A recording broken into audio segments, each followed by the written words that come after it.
intercedemos por cada classe. Toma, Senhor, a classe dos adultos, toma a nossa professora, ministra sobre ela a saúde. Eu sei que o Senhor tem cuidado da pastora Luiana. Então, Senhor, nessa manhã, usa ela como boca do Senhor, como uma boca bíblica da Tua palavra nesse lugar.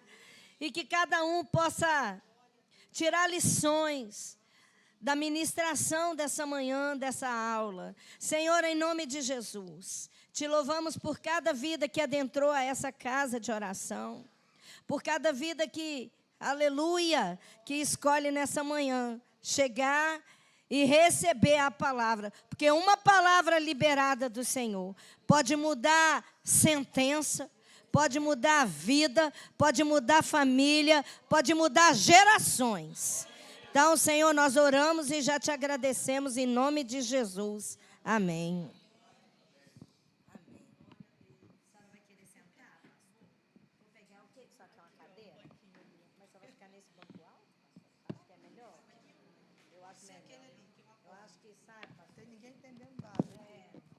Bom dia, irmãos, a paz do Senhor. Ô, glória, você pode se assentar. Hoje eu vou precisar da aula sentada, para não forçar o joelho. Tá, ó, achei um cantinho aqui, ó. Tá, só para não forçar mesmo. Te agradeço. Amém, irmãos? Pode deixar. Me sinaliza. Essa pessoa que vos fala aqui, pobre é um problema sério, né? Pobre, olha, a luta grande. Partimos para uma praia boa ontem. Eu falei, vamos numa praia boa, vamos levar as crianças numa praia boa. Aí bola, corre para lá, corre para cá. Peguei Bernardinho aqui no ombro para pular, para mergulhar, levinho.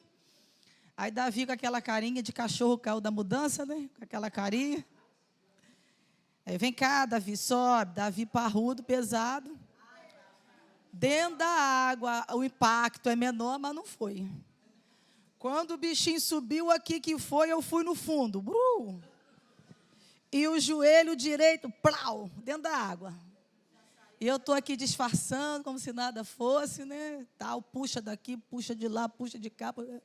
Fiquei na água, assim, um bom tempo, porque a água é bem gelada. Quando eu saio da areia, já começa a puxar a perna daqui, de lá, quietinha, para não dar ruim. Enfim, já fui medicada, deu um ruim aqui, matou, já estou com joelheira, já tomei remédio, está tudo certinho. Acredito que essa semana já está tudo no lugar, amém? Mas eu não desisto não, tá? É claro que a consciência de que eu não tenho 18 anos e nem 50 quilos mais eu tive. Tem hora que falta esse raciocínio. Mas está tudo certo, está tudo bem, para a glória de Deus. Abra sua Bíblia comigo no livro de Mateus, capítulo 2. Nem conseguimos vir no culto de casal ontem, porque o sangue começou a esfriar e já viu, né? Aí fomos na consulta, na verdade o médico me consultou por telefone, para tranquilizar e está tudo bem. Mateus capítulo 2. Nós estamos, num estudo a respeito da vida de Jesus. Na semana passada, nós entramos, no momento em que Maria recebe a visita do anjo e o anjo fala para ela que desceria sobre ela o Espírito Santo. Ela seria envolvida, agraciada e do seu ventre chegaria o Salvador. E eu já quero aqui lembrar para a gente rapidamente que Maria, como uma boa judia, como uma mulher fiel, das linhagens reais de Israel, ela conhecia muito bem a história dos seus antepassados. E eu já quero abrir para a gente essa importância. Nós estudamos no seminário, eu acredito que você já tenha ouvido falar sobre isso, sobre as tradições orais. Os judeus, eles faziam muito isso e fazem muito isso até o dia de hoje. É por isso que Deuteronômio fala que os pais deveriam ensinar a porta de casa, no caminho, pelo caminho. Então, Maria, ela já conhecia muito bem a história do seu povo, os seus antepassados, ela conhecia as profecias, né, que de Sião viria o libertador. Então, se você observar o espanto dela, não foi exatamente porque alguém estava anunciando que o Salvador viria. O espanto dela não foi esse. O espanto dela talvez foi ser ela escolhida para tamanha graça. Porque ela conhecia a história. E eu já quero abrir aqui para a gente a importância da gente conhecer a história, conhecer a Bíblia, porque é a nossa história. É a nossa história enquanto enxertados nessa videira, né? Então, nós precisamos conhecer a história e contar para os nossos filhos. Você, como um bom brasileiro, você conhece a nossa cultura, você conhece a nossa história, você conhece como tudo foi lá atrás, e muitas vezes essa nossa história não traz muito orgulho para a gente, né? Uma história em que portugueses e espanhóis exploraram as nossas terras mesmo, né? Usurparam dos primeiros moradores aqui, que foram os índios, e tomaram tudo e violentaram, sim. Às vezes os livros de história, às vezes não contam tudo e tal, enfim, porque tem seus partidarismos, mas a história do Brasil não é uma história muito bonita de se contar, e infelizmente a gente sabe. Mas a do povo de Deus, a história de Cristo, nós precisamos conhecer e contar, porque é isso que fica no coração, amém? E eu já quero aqui louvar a Deus pelas professoras da escola dominical, principalmente por aquelas que ensinam as crianças de um jeito todo pedagógico, de um jeito todo didático de ensinar, porque elas ensinam a palavra, e isso ninguém tira. Isso ninguém tira. Você já ouviu dizer um dia que o ensino que a gente dá, né, essa graça do conhecimento que a gente fornece, é algo que eles levam para a vida toda. E tornam-se parte deles, né? Não é algo que você usa por um tempo e descarta. É algo que vira parte de você. É como se fosse uma fumaça, um gás que entra dentro de você e impregna por todo o seu corpo. Então, nós precisamos realmente nos orgulhar, no bom sentido, da história do povo de Deus, porque hoje é a nossa história, e ensinar para os nossos filhos e para os nossos netos. Amém?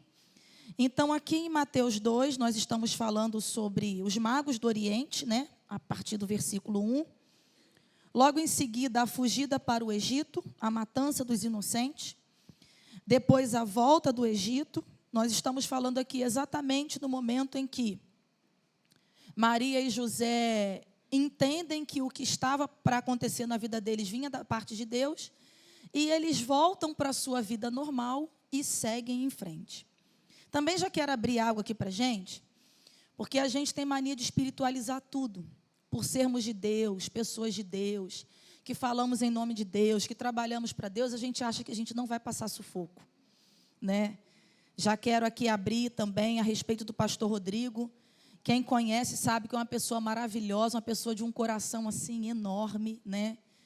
Se a gente tivesse que relatar aqui, claro que a gente não vai fazer isso, né? Mas assim, no pior lado do ser humano, a gente pensa, tem tanta gente ruim para acontecer coisa ruim, não é assim? A gente pensa isso, né? Ele seria a última pessoa, né? Mas a gente sabe que depois que o pecado entrou no mundo, as coisas ruins acontecem para pessoas boas, mas essa é a nossa vida. Mas uma coisa eu tenho certeza, porque a palavra de Deus fala, Ele estaria conosco. Muitas vezes nós não somos impedidos de entrar na fornalha ardente, 7 vezes mais, mas Ele passa com a gente. Ele passa no fogo, Ele passa pelas grandes águas, Ele entra na fornalha, porque Ele é o nosso Deus, Ele é o nosso Pai. E infelizmente, depois que o pecado entrou no mundo, isso tudo acontece, mas a nossa vida não se resume aqui. A gente passa por um tempo aqui, ora vivendo o extraordinário de Deus no âmbito espiritual, muitas vezes também sofrendo na carne as consequências de uma vida terrena, mas esse não é o nosso ponto final. Diga para o teu irmão assim, é apenas um caminho, é uma passagem realmente. Então aqui nós estamos falando, né, sobre um censo, e nesse exato momento aqui eles já tinham firmado o seu compromisso de casamento. José já não tão assustado mais, já não quer fugir, já fica, e aqui a vida normal deles acontece. Então vamos lá. Mencionado censo, como todas as operações dessa natureza, consistia em inscrever em registros públicos o nome, a idade, a profissão, a fortuna, os filhos das cabeças das famílias, uma comarca cuja intenção, na maioria das vezes, era lançar sobre eles impostos. Então, a finalidade de fazer um censo nesses dias aqui era impostos, sobre lançar impostos. O decreto estabelecido por César Augusto, primeiro imperador romano, alcançava, conforme o propósito dele, todos os territórios que fizessem parte das províncias romanas, reinos subjugados ou aliados que dependiam do imenso e potente império, designado pela hiperbólica expressão de toda a população do império. Então, Lucas 2:1 vai dizer isso para a gente, né? Vamos lá, vamos para Lucas agora. Eu estou em Mateus, mas vamos para Lucas. Lucas, a gente vai ficar no entorno da vida de Jesus nos evangelhos. Lucas 2:1 diz assim: E aconteceu naqueles dias que saiu um decreto da parte de César Augusto para que todo mundo se alistasse. Esse primeiro alistamento foi feito sendo Cirênio presidente da Síria. E todos iam alistar-se, cada um à sua própria cidade. E subiu também José da Galileia, da cidade de Nazaré, à Judéia. Irmãos, esse acraseado aqui vai dando noção para a gente dos alcances, tá? Esse acraseado aqui significa algum lugar, né? Algum território que estava sendo alcançado. A Judéia, a cidade de Davi, chamada Belém, porque era da casa e família de Davi, a fim de alistar-se com Maria, sua mulher, que estava grávida. Então, nós já demos um salto aqui. Da aula passada para essa. E me parece que essa prática política, ela se repete até o dia de hoje. Parece que um prefeito tem uma cidade como base, como referência, e o que acontece lá, ele traz para a cidade, né? Há quem diga que o nosso aqui de Rio das Ostras pega muita coisa de Macaé, né? Não sei se é verdade, mas nós lemos aqui que esse primeiro alistamento foi feito sendo Cirênio presidente da Síria. Então, aqui, né, César Augusto faz esse primeiro decreto também, querendo entender quantas pessoas tinha, quantos trabalhadores tinha, o que se tinha de renda, né, para que pudesse cobrar impostos. Então, aqui, além da parte espiritual que José e Maria passaram, viram, sentiram, eles também, como pessoas normais, como eu e você, passavam por isso. E Davi ontem ou anteontem me perguntou assim: mãe, eu estou lendo o livro de Amós e está falando sobre impostos absurdos e tudo mais.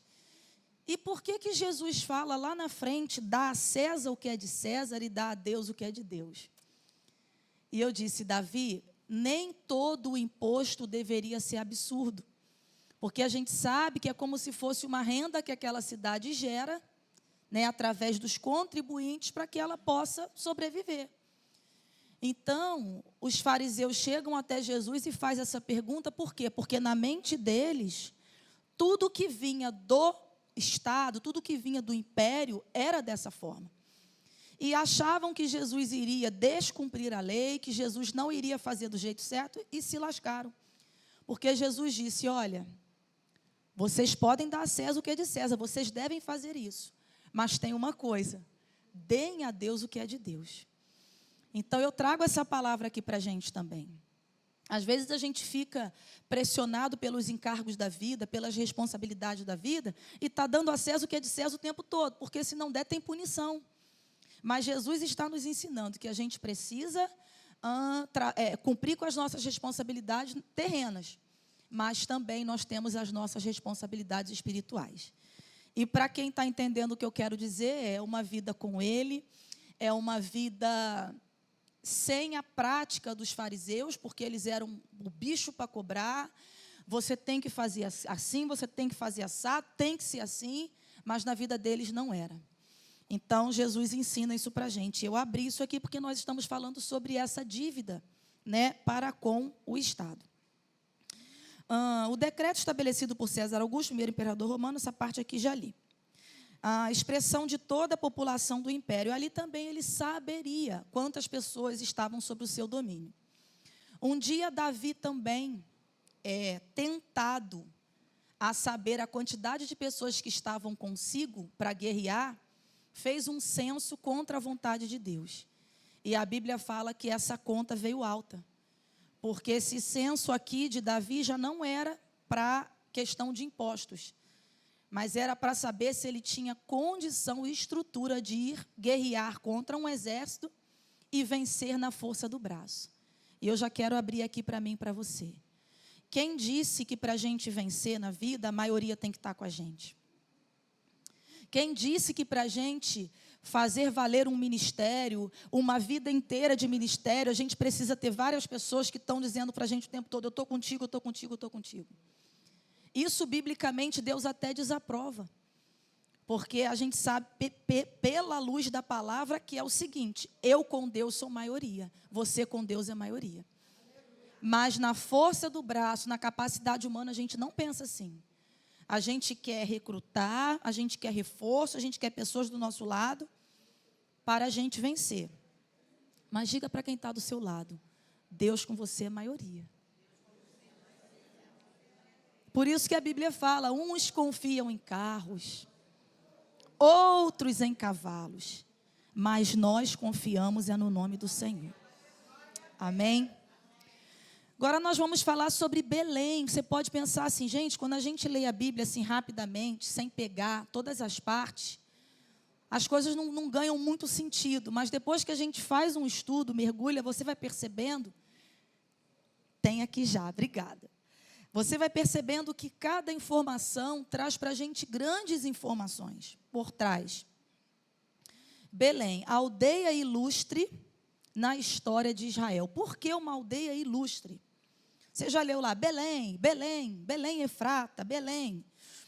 Conforme a profecia de Malaquias 5:2, que Mateus lembraria também, no capítulo 2, versículo 4 e 5, o Messias, filho de Davi, deveria nascer em Belém, aldeia ilustre em toda a história de Israel. Por quê?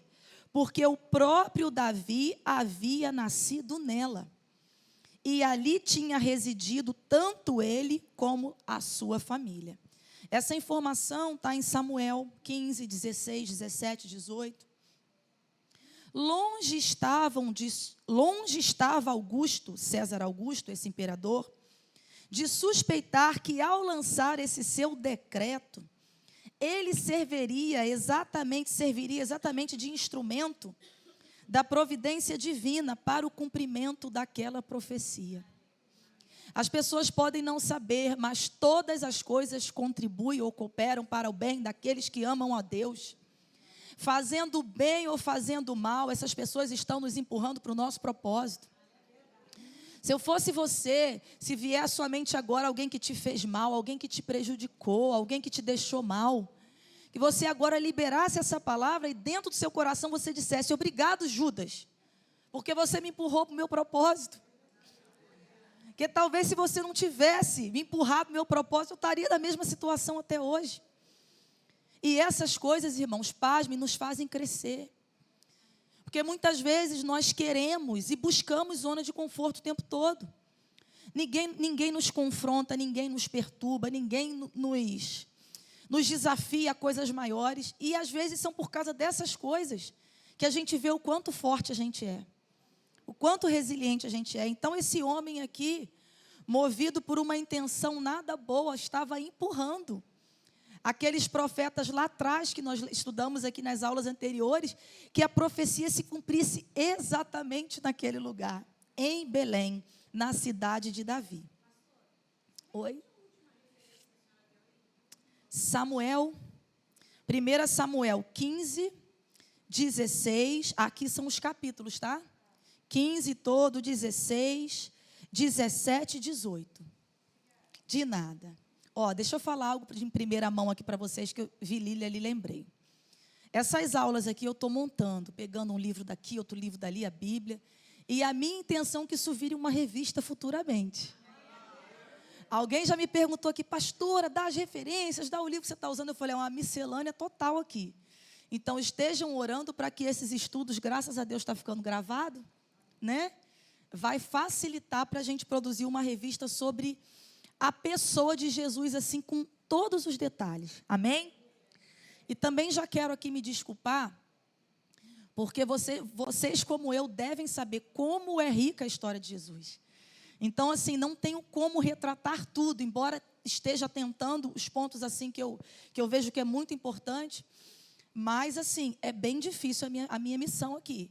Porque falar dessa pessoa, meu Deus, né? Não tenho nem o que dizer. Então, o que faltar aqui, de repente, eu acrescente na outra aula. O que você achar que eu passei correndo, a gente fala na outra. Mas vamos tentar, assim, com muito respeito e responsabilidade, assim, retratar, né, a vida do nosso Senhor, do nosso amado Salvador Jesus Cristo. Amém?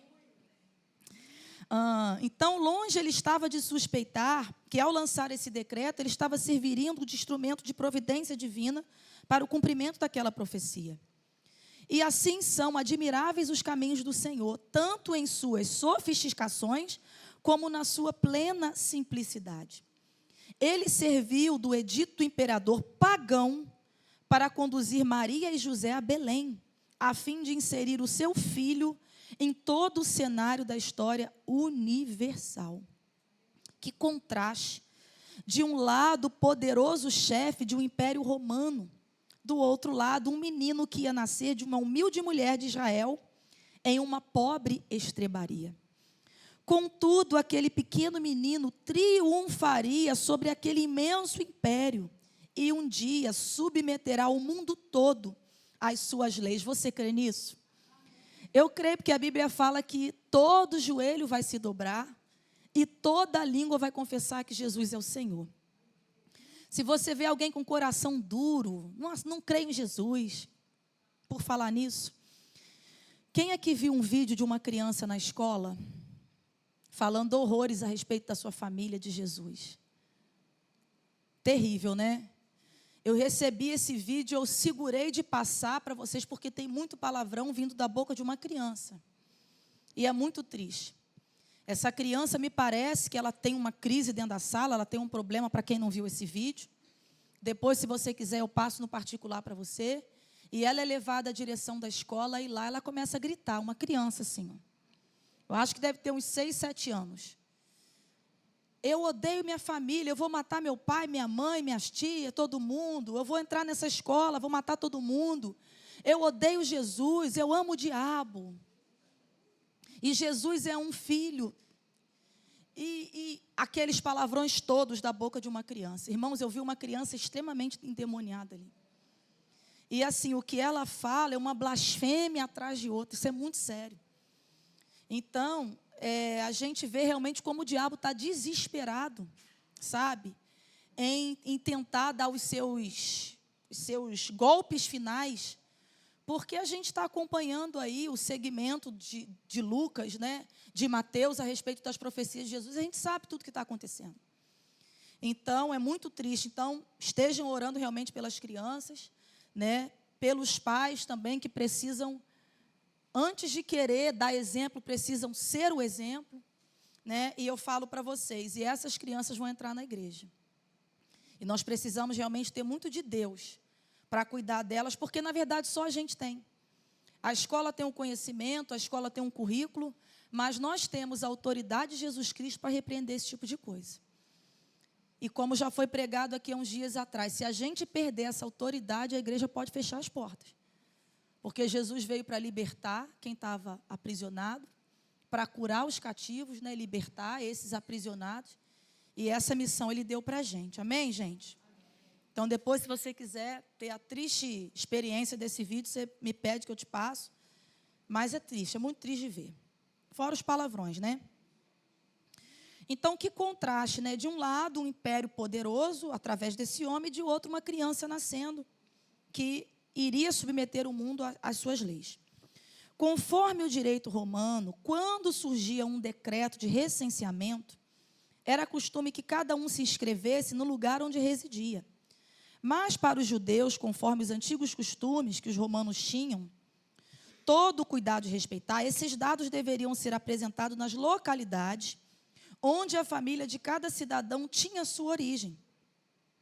Esse uso provinha da antiga constituição do povo hebreu por tribos, famílias e por suas casas. Em virtude do edito imperial, quando chegava a época fixada, que não era a mesma data para todos os distritos, os habitantes da Palestina que não residiam no lugar de origem de sua família iam inscrever-se cada um em sua cidade, pois nela se conservavam os registros públicos e civis que entre os judeus eram encarados de forma muito séria e escrupulosa. Então, eles cumpriam, sim. Você vai ver ali na vida dos discípulos, depois que Jesus os chama para o ministério, assim, até uma dificuldade muito grande a nível de pagar imposto, de cumprir com as suas responsabilidades civis, mas é porque eles estavam ultrapassando os limites. Mas os judeus de antigamente, pela história, os de hoje que a gente conhece, eles são criteriosos com isso. Então, muitas vezes, eles estavam, sim, em dificuldade para cumprir, mas eles tentavam a todo custo cumprir. Então, eles iam. E por que não era todo mundo no mesmo tempo? Exatamente para se ter um controle.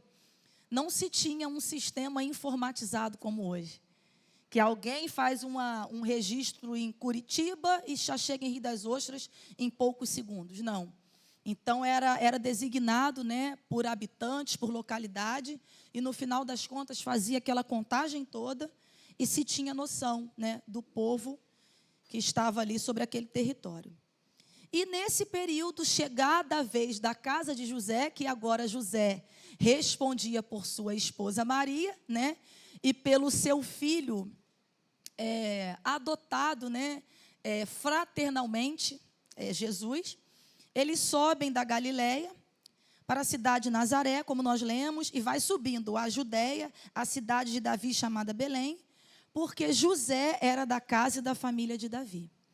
E Mateus vai começar dizendo isso para a gente. Talvez a gente não veja tanta importância na genealogia, mas aqui a gente já encontra um pouco dela, e para os judeus muito mais.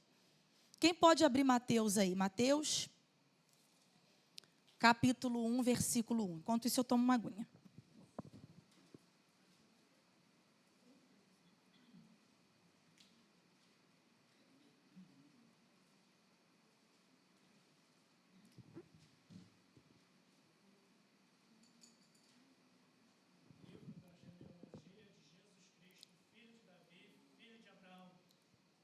Beleza, viram como que isso é importante? Está resumido, filho de Davi e filho de Abraão, mas entre Davi e Abraão tem uma penca de gente que veio. E Mateus vai continuar falando isso para a gente. Então, essa é a importância para a constatação das profecias antigas, passadas, de que o que está sendo dito realmente é a verdade. Bate a genealogia, bate a raiz diretamente, bate a cidade, então bate tudo. Para José, aquela viagem era estritamente obrigatória, porque ele era da casa e da família de Davi, e o representante principal daquela estirpe célebre, conforme nos ensinam as genealogias de Cristo, conservadas por Mateus e Lucas. Maria, esposa de José, acompanhou-o naquela longa e penosa viagem. Aí eu faço uma pergunta: ela estaria obrigada a isso? Na condição que ela estava grávida? Vamos ver aqui 3 linhas de pensamento para a gente entender isso melhor. Alguns autores, né, dão a sua opinião sobre isso. Uns supõem que Maria possuía em Belém algumas propriedades que exigiam que ela mesma fosse se inscrever lá. A gente sabe que as mulheres, quando casam, hoje eu acho que isso é opcional, não sei se é hoje ou se já tem um tempo, eu não tenho essa informação. Mas as mulheres, quando casam, elas pegam o nome do marido, não é assim? Então, assim, as propriedades que a gente tinha antes, né, dentro daquele tipo de casamento que a gente faz, ou fica para a gente, ou passa a ser comunhão total de bens, né, assim? Exatamente. São 3 opções, né? Uma só minha para sempre.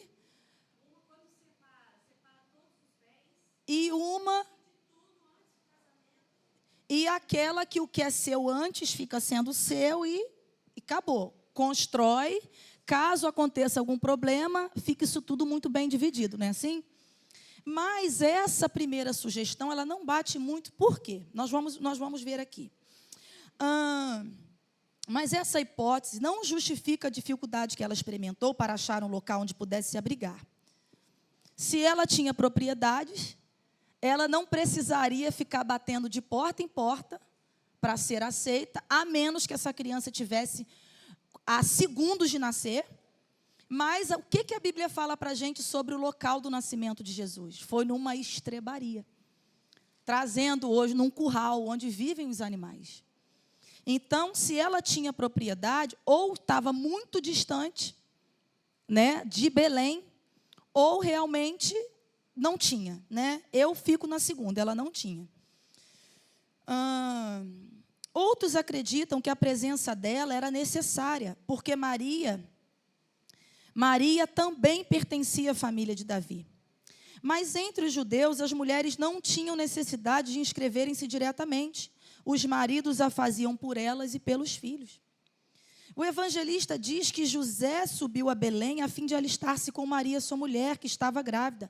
Lucas 2:5. A explicação do narrador sobre o estado de Maria, que estava grávida, parece indicar o verdadeiro motivo pelo qual José não quis deixá-la sozinha em Nazaré, quando tudo dava a entender que estava próximo ao nascimento de uma criança.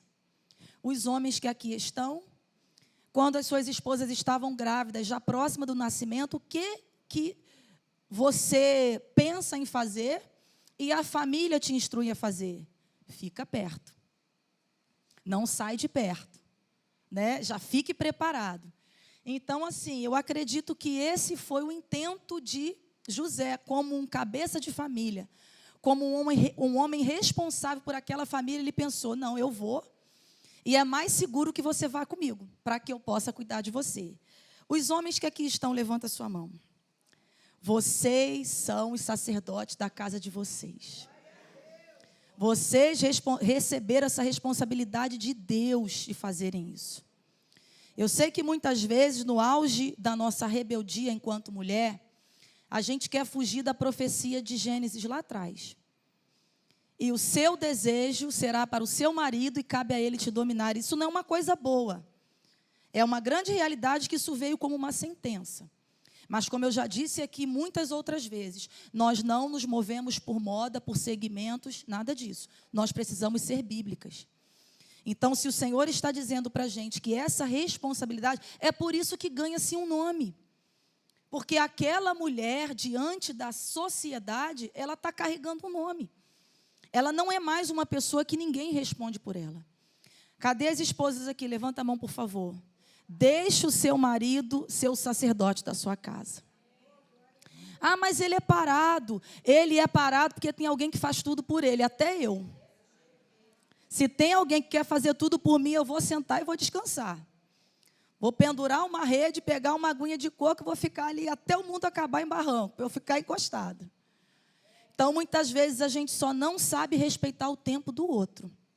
Cada um tem um tempo. As mulheres têm um tempo muito específico naquele período menstrual. Algumas querem limpar até a lâmpada, outras querem ficar amuadas lá no canto, não quer fazer nada. E muitas vezes o homem respeita. E por que o homem, quando quer ligar a televisão, ver o jogo lá e ligar a caixinha do nada, a gente está perturbando no ouvido deles? Eu falo, irmãos, muitas vezes a gente caça problema. Muitas vezes a gente caça problema para a nossa vida. A gente quer ser entendida, mas não quer entender o outro. E para o homem também, para não te dar essa confiança toda, senão você vai ficar todo bobo aqui nessa aula. Pastor Nilton já está se manifestando ali. Eliana, futuca ele. Pode falar, pastor Nilton, estou brincando. Ele vai falar porque ele é o sacerdote. Olha, você toma vergonha dessa cara, hein? Pode falar.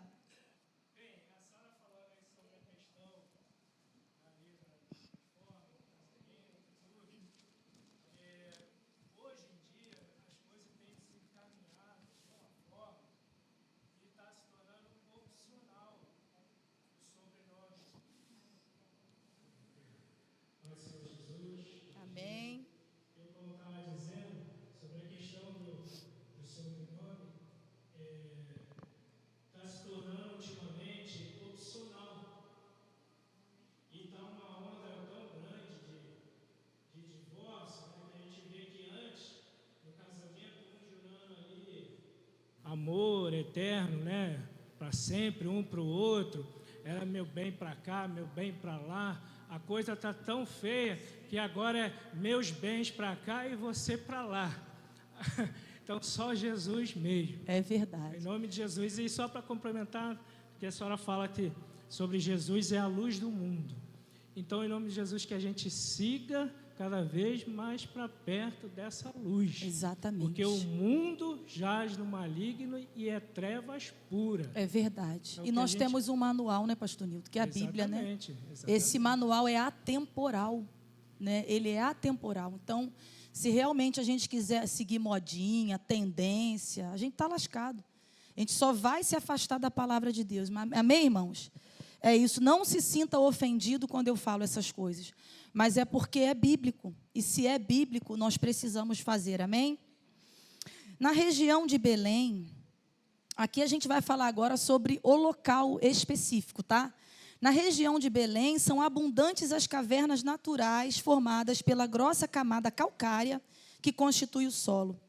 Na Judéia, as grutas são o albergue preferido dos gados, naquelas tempestades que acontecem. Então, eu acredito que nessa estrebaria, nesse lugar, foi exatamente essa oportunidade realmente de se abrigar com rapidez, porque realmente aquela criança já estava nascendo e deveria nascer ali.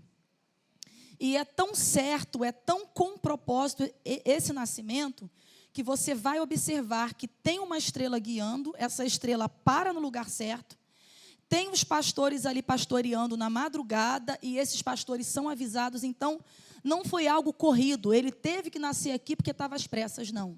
Foi tudo assim, muito bem preparado pelo nosso Deus, porque tudo isso tem um propósito. Agora nós vamos também a uma parte muito importante, principalmente nos nossos estudos ou escolas bíblicas de Natal. Mas quando de verdade nasceu Jesus? Em que mês, em que dia? Vamos agora, à luz da palavra e estudiosos, tentar entender isso melhor. O ano do nascimento de Jesus.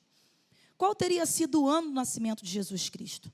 Não é possível determinarmos hoje com certeza uma data, que há muito tempo é objeto de estudos e muitos cálculos. Antes de Dionísio, que viveu em meados do século... Ai, gente, deu branco aqui, 11. X1 é 11. Deu branco. Era costume contar os anos eclesiásticos conforme a era do Diocleciano, chamada também de Era dos Mártires. Mas Dionísio teve a feliz ideia de interpretar de um modo novo a célebre expressão de Paulo, que nós falamos aqui na semana passada, Gálatas 4:4, vindo à plenitude dos tempos. Ele interpretou. Quando Jesus, o centro da história, manifestou-se, e de considerar o nascimento do Salvador um divisor de águas entre a cronologia passada e a presente com a futura. Contudo, devido a cálculos defeituosos, o ponto de partida foi estimado com erro, pois Dionísio fixou o nascimento do Messias no ano 754 de Roma, ou seja, com um atraso de aproximadamente 4 anos. Pelo menos sabemos, conforme nos diz os evangelhos, que Jesus nasceu na época do reinado de Herodes. É uma informação que os livros de história trazem para a gente, Herodes o Grande, e que no momento do exílio da Sagrada Família do Egito, terminou após a morte daquele monarca. Ou seja, foi exatamente no reinado dele. Maria, José e Jesus foram para o Egito. Quem lembra desse tempo aí? Ficaram lá até que foram avisados que era tempo de voltar. Então, essas datações apontam algo para a gente. Tomada no sentido geral, esta data é inteiramente segura. Era, pois, evidente que Jesus não havia nascido nos primeiros dias de abril do ano de 750 da fundação de Roma. Porém, 3 ou 4 anos antes dessa data. Fica, então, a opção entre os anos de 747, 748 e 749 de Roma, que correspondem aos anos 6, 5 e 4 da era cristã, que é contado daqui para trás. Nas aulas de história, a gente passava por essa matéria, a gente ficava meio perdido, né? Meu Deus, como que é isso? A gente conta daqui para frente, e essa era é contada daqui para trás, mas por quê?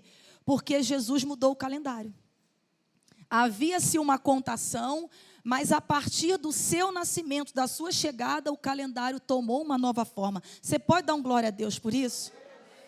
É por isso que nós somos assim, tão envolvidos com o cristianismo. Você vai perceber que em vários países é dia de São isso, São aquilo, São aquilo. Por quê? Porque está tudo envolvido dentro dessa fundação de Roma. Hoje, assim, tem muita distorção sobre isso, mas a história do cristianismo conta a nossa história. Foi o que eu falei aqui no início dessa aula, está tudo envolvido. Luzia está passando o ofertório aí, seja um abençoador da EBD. Amém? Então, vamos lá. É difícil precisar o dia, a gente está falando aqui de anos. Gente, e todas as vezes que você vê alguém datando essas coisas assim com muita precisão na Bíblia, não se apegue a isso. Uma coisa que nós precisamos ter no nosso coração é que Jesus já veio, Jesus já nos discipulou, né, através dos discípulos que chegou até a gente. Nós temos a presença do Espírito Santo e que Ele vai voltar. Porque essas coisas muitas vezes nos prendem e podem nos tirar do foco. E existem pessoas que estudam tanto essas datas, tanto isso, que elas ficam meio doidas. O meu marido, ele tem um parente que entrou por esse caminho, só Jesus. Ele quer ter certeza, ele quer ter comprovação. E quando a gente passa desse campo de ter muita certeza para aquilo que a gente acredita, a gente está deixando a nossa fé de lado. Não que a nossa fé seja um devaneio, não é isso. Mas para eu crer, eu não preciso ver, porque eu já creio e está ótimo. Então, esses estudos para a gente, como a arqueologia e todo tipo de história assim, serve como um parâmetro, mas não como um objeto para que eu possa crer, porque eu estou vendo, amém? Então, pega isso, não se prenda muito a isso. A história é real, ela vai contar, né, os fósseis, os fragmentos, ela vai datar o tempo que tudo aconteceu, ou aproximadamente. Mas isso não é motivo para a gente ficar preso a isso. Ok? Até porque são histórias, são relatos, né? Eu não estava lá, mas alguém estudou e tem passado para a gente. Pode falar. Só lembrando aqui que nós temos que ter mais concreta confiança no nascimento de Jesus e crer que Ele realmente mudou a história, porque o cristianismo está tão esculachado por aí, né? E nós temos que ter convicção que nós somos cristãos mesmo em nome de Jesus. Sim. Porque mudou a história. Não existe outro que foi chamado de profeta, de sei lá o quê, que mudasse a história. É verdade. Porque Jesus está... A nossa era é do ano 1 de Jesus Cristo. De lá para cá, só vitória. Então, é ano 1 DC. Tem muito crente, eu estava conversando com alguns crentes, e não sabe o que é DC. Não sabe. Então, DC, para quem não sabe ainda, depois de Cristo. E nós estamos em 2024, depois de Cristo. Glória a Deus. Era cristã. Então, não tem capeta, sei lá quem, que venha dizer que o cristianismo não tem importância, porque nós estamos nesta era. Glória a Deus. 2 pontos importantes sobre isso. Quando Jesus estava lá no túmulo, aguardando também... Oi?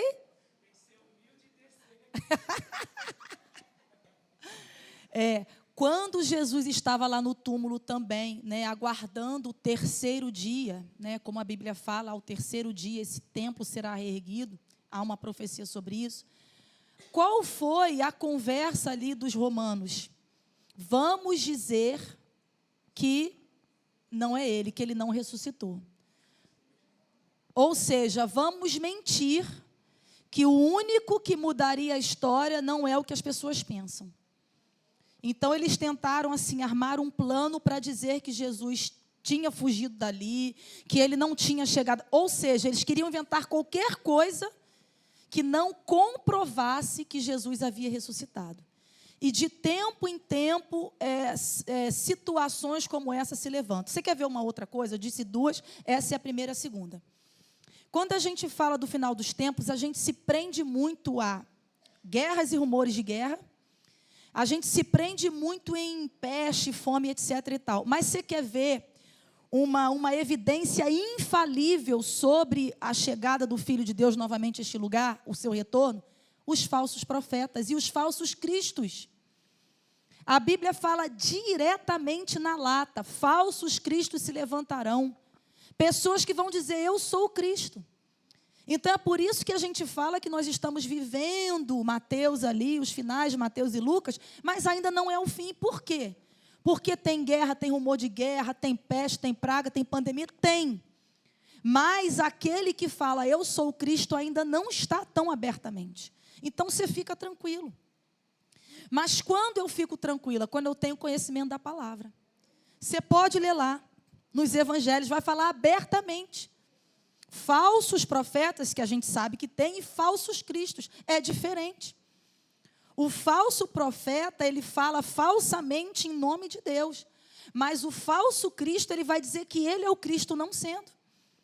E vai dizer, ó, se disserem para você, ei-lo aí o Cristo, está aqui ou está lá, não é. Porque quando o nosso Cristo vier, todo olho vai ver.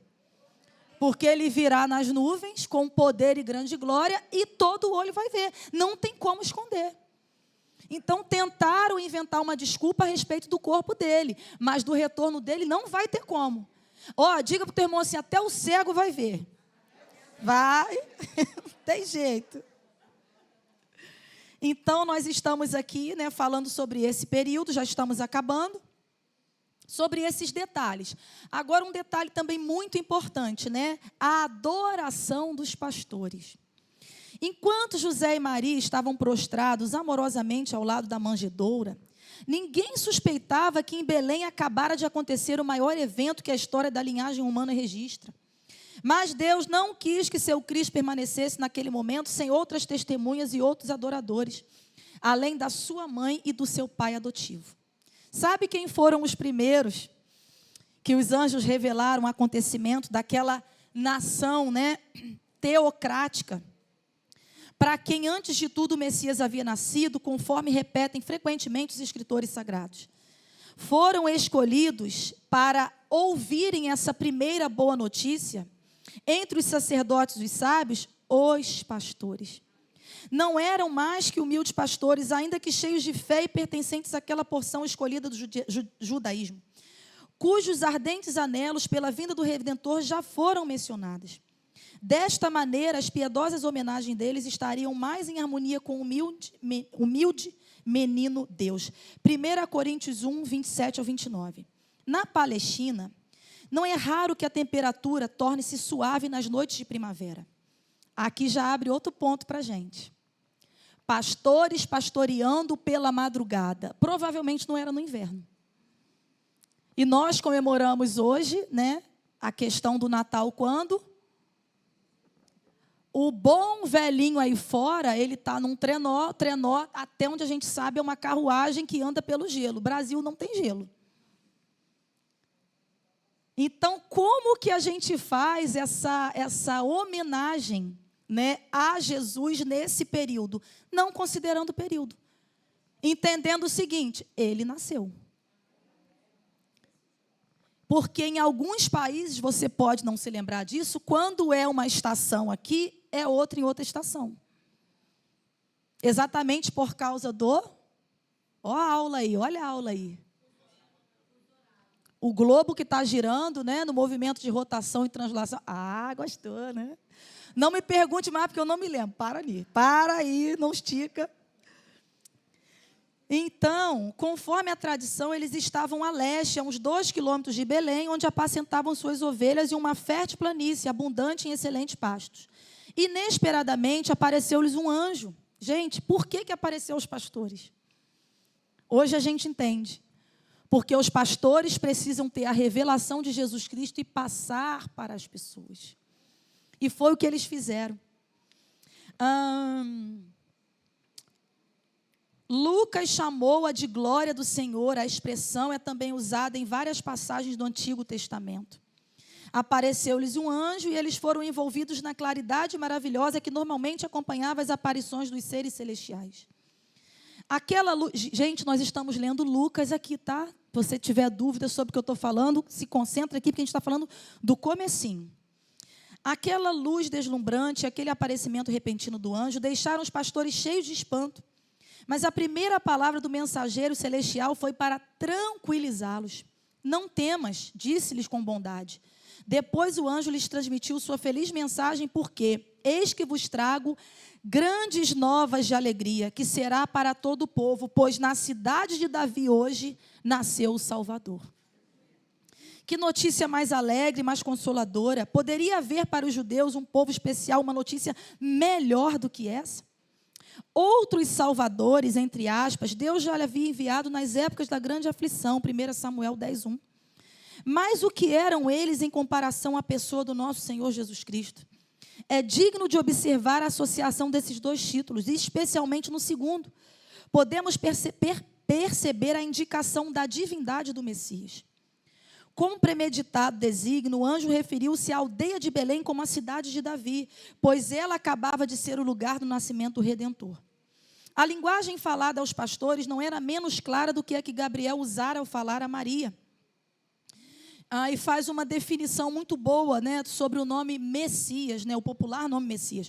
Os pastores compreenderam logo a mensagem porque conheciam a tradição das profecias messiânicas. Mas, antes de tudo, da mesma forma que Maria, eles receberam um sinal sem terem solicitado. Aqui fica algo para a gente. Jesus, um dia, conversando ali com seus discípulos e com o povo que estava ali, e eles perguntaram: Senhor, como será o final dos tempos? Como serão as evidências do final dos tempos? E eles falam: vocês pedem um sinal de Jonas. Quem lembra dessa parte? Mas nenhum sinal será dado.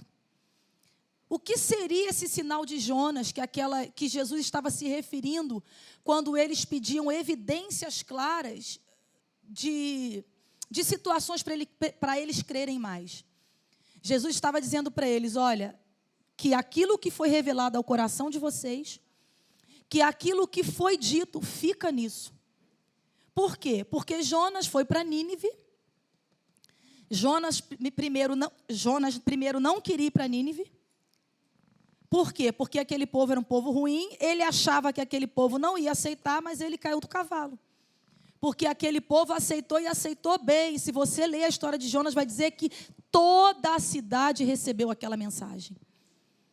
E o profeta, chateado, porque eu acho que ele queria ter mais trabalho, a gente às vezes é meio doido assim também, ele vai para debaixo de uma árvore e fica com raiva, porque o povo aceita a mensagem. E o Senhor fala para ele: não tinha que ser assim?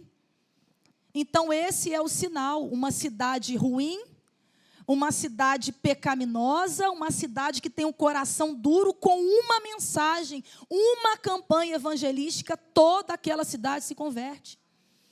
Aí Jesus vai dizer: ai de ti, Corazim, ai de ti, Betsaida, porque se em vocês tivessem sido feitos os sinais que foram feitos, vocês já teriam prontamente crido. Então é esse o sinal, muitas vezes, que nós que estamos perto de Cristo, nós que estamos assim, cheios do Espírito Santo, pedimos o tempo todo. E Jesus fala: esse sinal não vai ser dado mais. Que vocês fiquem com aquilo que vocês têm, e está ótimo. Porque o que passar disso não é fé, é certeza. Amém, gente? Diga para o teu irmão: fique nisso. Porque o que passar disso não é fé, é certeza. E assim a gente finaliza, né, esse momento aqui, né? Pode falar, pastora. Mais 5 minutos? Então vou ler meu último tópico aqui. Amém. Então, a gente falou, né, sobre Belém, a gente falou sobre o censo, nós falamos sobre os governantes, nós falamos sobre os impostos, nós falamos o porquê de Maria ter ido junto com José, nós falamos de quem recebeu as mensagens primeiro, né? E a desinformação foi tanta ali a respeito dessa vida cristã, que eu trago para hoje também, que quem governava, né? Se eu não me engano, Herodes mesmo, quem governava todo esse território, chegou no entendimento dele que o Messias havia nascido, mas ele não sabia onde. Que é aí que entra, eu vou falar rapidamente de 3 personagens também muito importantes nesse momento. Pessoas que vieram de longe. Pessoas que conheciam talvez a palavra, né, o testamento da palavra de Deus, muito vagamente.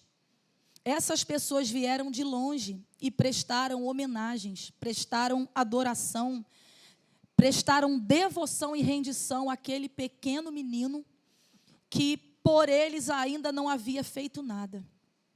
E eu diria que esses 3 sábios do Oriente, como vulgarmente a gente fala, os 3 reis magos, né, seriam muitas vezes a gente, que não habitava em Belém, que não era da linhagem de Davi, que não conhecia diretamente toda a história de redenção daquele povo, mas o pouco que ouviu de longe, sem pertencer nem de perto, sabe, gente?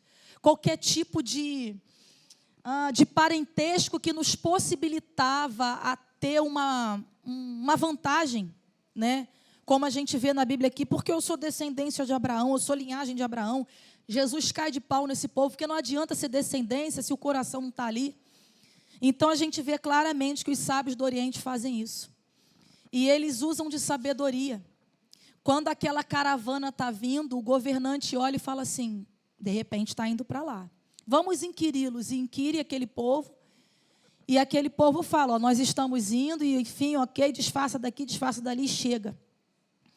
E quem que aponta onde o Salvador estava? Quem pode me lembrar disso aí agora? A estrela. Nós podemos não ser da linhagem, nós podemos nunca ter pisado em Israel e tantas coisas assim. Mas uma estrela vai apontar para a gente onde o Salvador está. E essa estrela já apontou para a gente. Ontem, o meu marido, nós estávamos conversando com uma pessoa que estava muito revoltado com os cristãos, porque uma pessoa fez isso, chegou no entendimento dele, e a outra pessoa fez isso, aquela pessoa falava. E só falava, e eu dentro de mim assim, eu preciso falar alguma coisa, eu não posso deixar essa pessoa ficar falando isso. E o Espírito Santo falou claramente dentro de mim o seguinte, você não vai falar nada, porque o coração dele está fechado. Nada do que você falar vai entrar. E é exatamente isso que acontece. Nós podemos estar perto, nós podemos ser da família, nós podemos ter vivido milhões de coisas. Se o nosso coração não estiver aberto, a gente não vai ver nada. A gente não vai sentir nada. E é por isso que vem mais uma informação de suma importância para a nossa vida cristã.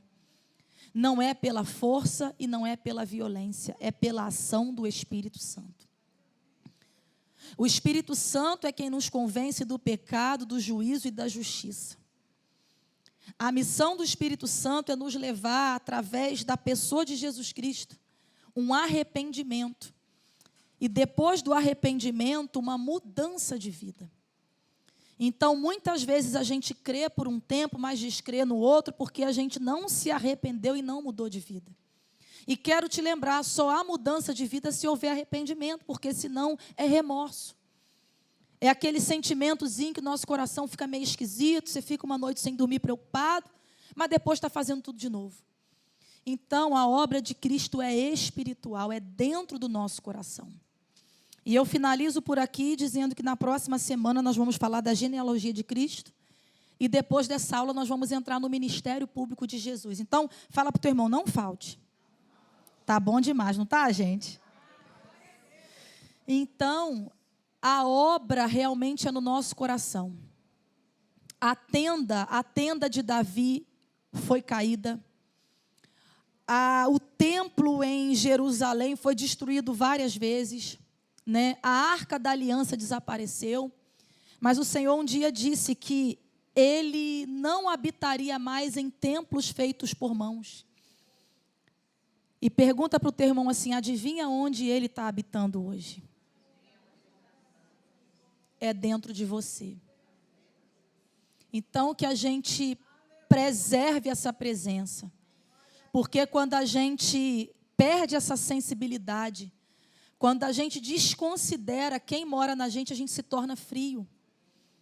E essa casa que um dia foi limpa, essa casa que um dia foi liberta, ela passa a ter grandes problemas. Porque o diabo, ele adora disputar o lugar de Deus, ele nunca vai chegar aos pés do Senhor. Mas desde lá de cima, ele quer disputar um lugar com Deus. Mas você pode dizer assim, o meu coração não. O meu coração é trono de Deus. E eu vou fazer de tudo para que esse trono se mantenha imaculado. Porque eu, sem a presença de Deus, eu não sou nada. Eu não tenho vergonha de falar do meu passado, embora não tenha sido nem um pouco bonito.